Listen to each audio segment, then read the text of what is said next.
Udhampur press club उनको श्रद्धांजलि journalist और इस समय भारत माता की जय, भारत माता की जय, भारत माता की जय। उसी बीच आप देख सकते हैं इनके हाथों में जो पेज उन्होंने लिखा भारत माता की जय, भारत माता की जय, भारत माता की जय।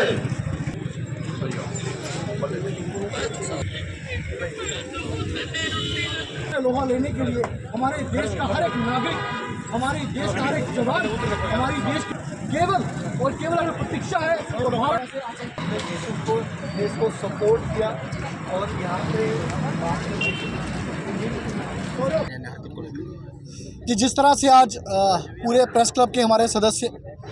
शहर के स्थानीय और हमारे जम्मू कश्मीर पुलिस के जवान आज यहाँ पे एकत्र हुए थे। हमारे सिक्योरिटी फोर्सेस के जो ऑफिसर्स हैं वो यहाँ एकत्र हुए थे और श्रद्धांजलि आज उन पर्यटकों को, जिनको मैं शहीद कहूँगा, जो कायराना और नापाक हरकत उन आतंकियों द्वारा की गई है, उनके आकाओं के हुक्म की जो उन्होंने तामील की है, जिसके बाद हमारे जो पर्यटक हैं जो शहीद हुए हैं उनको आज भावपूर्ण श्रद्धांजलि यहाँ माटियास चौक पर आज प्रेस क्लब उधमपुर की टीम द्वारा दी गई है। और मैं ये कहना चाहूँगा कि ये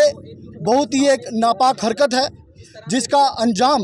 उन पूरे आतंक के आकाओं को भुगतना होगा। कल जिस तरह से आप देखिए कि एकाएक जब ये घटनाक्रम का जब ज्ञान हुआ, जब संज्ञान लिया गया, तो देश के हमारे गृह मंत्री अमित शाह भी मौके पे पहुंचे, स्थिति का जायज़ा लिया है और कोई ना कोई रणनीति जो है वो बड़ी तैयार की जा रही है, रणनीति बनाई जा रही है जो आने वाले दिनों में पूरा भारतवर्ष के साथ साथ जो पूरा देश है और जो अन्य देश हैं अंतर्राष्ट्रीय स्तर पर वो सब भी देखेंगे। और मैं ये भी कहना चाहूँगा, जिस तरह से आज पूरे देश में एक खून में उबाल देखा गया है, एक जोश देखा गया है, वो निरंतर यही इशारा कर रहा है कि हमारे देश का हर एक युवा तैयार है पाकिस्तान से लोहा लेने को। हमारे देश की जो सैन्य बल है वो तो काफ़ी दूर है उन आतंकियों से या उन आतंक के आकाओं से। हमारे देश का हर एक जो जवान है वो भी तत्पर है कि उसे अगर एक मौका दिया जाए या भारत सरकार कहीं इशारा करती है तो हमारे समाज का हर एक युवा तैयार है पूरी तरह से सीमा पे जाके मुस्तैदी से उन आतंकियों से लोहा लेने को। और कहना चाहेंगे ये जो आतंकी हमला हुआ है, अभी आने वाले वक्त में जो है अमरनाथ यात्रा शुरू होने वाली है, क्या उस पर इसका क्या प्रभाव पड़ सकता है? देखिए, जिस तरह से लगातार 2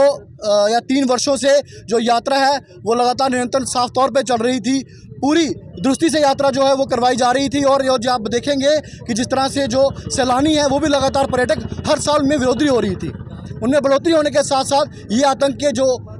आका हैं उनकी चिंता का कारण बन रहा था कि जिस तरह से कश्मीर में शांति जो बनी हुई थी वो शायद उन्हें खटक रही थी, जिसके निरंतर में ये जो कायराना हरकत है वो सामने आई है। लेकिन मैं आपको ये स्पष्ट करना चाहता हूँ कि आने वाले दिनों में इन आतंकी आकाओं को, आतंकियों को लोहा लेना होगा और लोहा लेना भी चाहिए। और इन आतंकियों को ये एक संदेश मजबूती से देना होगा कि अगर भारत का